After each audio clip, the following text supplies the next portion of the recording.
Okay. Hello, everyone. So now we are actually explaining on the topic producer consumer. So this program explains about how uh, the program on how a message is sent by a producer and consumer consumes the message. So this is a classic example of multi-threaded synchronization. Here, the producer creates or produces the data like items, messages, and the consumer uses or processes these data. Both the producer and consumer share a common resource. So in our case, okay, the common thing that is being shared by the producer and consumers are nothing but the queues.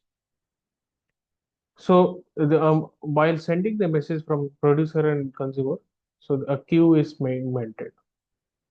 The main challenge here is that they must work independently without interfering or accessing the data at the same time. So we solve this by using a thread safe queue which handles the synchronization automatically. As you can see in the program, there is a import threading, import queue, import time, import random. So these are the modules that are required for importing. These different models which you can see here, like threading, it allows us to run multiple tasks or you can say threads at the same time. Then there is another module that is queue, which provides a safe way to share the data between the threads. The time module is used to add small delays, that is to simulate a real world time.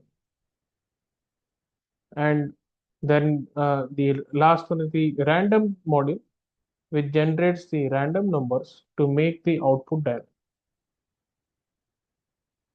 Here, we create a shared queue between the producer and consumer.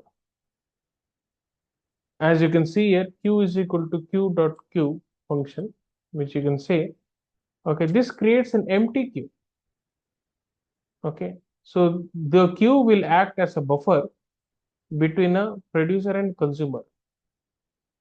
It's thread safe, meaning that a multiple threads can be used very easy, safely.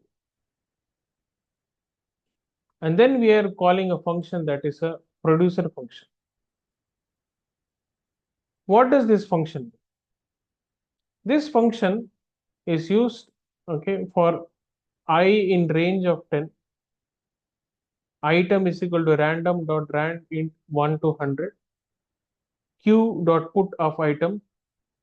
Print producer produced item of item. Time dot sleep random dot random. Q dot put none. Print producer finished producing. So you can see here the producer produces 10 random numbers, okay, between 1 to 100. So we have given set the range as of 10.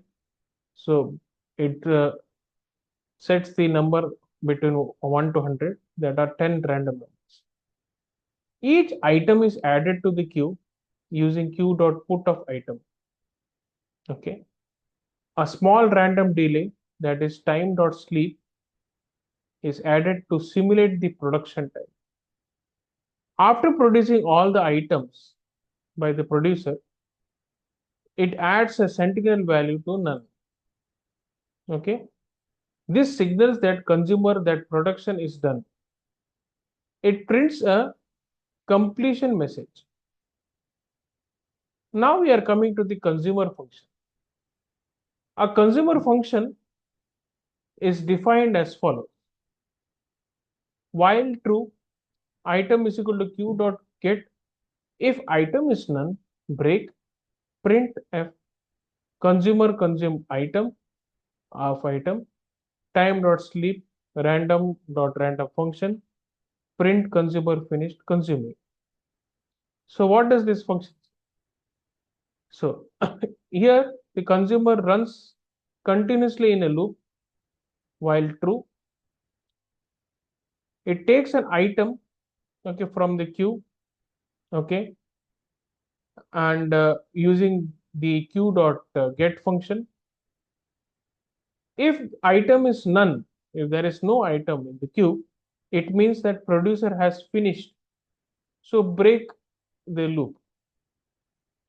Otherwise, it must print that, okay, and simulate the processing time while time dot sleep.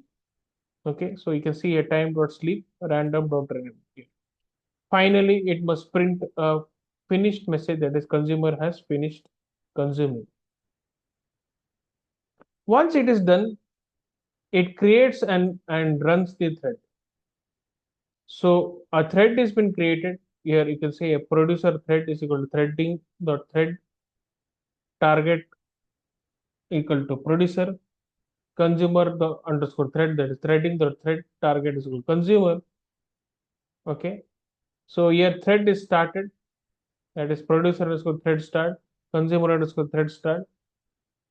Okay, and next the both the threads are required to be waiting, that is producer underscore thread dot join, consumer underscore thread dot join. So as you can see that this threading dot thread over here, okay, it creates a new thread for each function, that is for producer and consumer. Start, which is used for producer underscore thread and consumer underscore thread, it executes the thread. Join function, which I explained here now, is used until the thread finishes the execution, ensures that both the producer and consumer, okay, finish before the program ends. Finally, you can see that all the tasks completed successfully is being printed.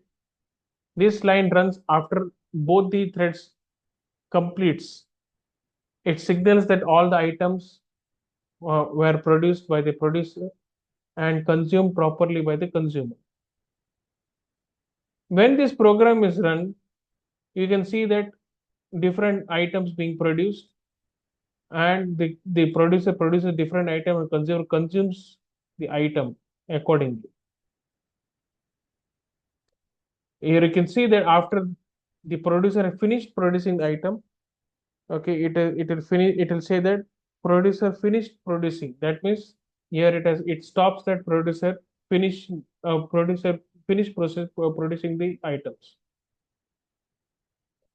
After some time, consumer keeps on consuming the items, and you can in the end you can say the consumer finished consuming. Once the task of producer and consumers are completed, a final message is being printed, that is all tasks completed successfully. So this completes the producer consumer problem. So I hope you have liked the video, you understood the video. So please like and subscribe to my YouTube channel. Okay, thank you.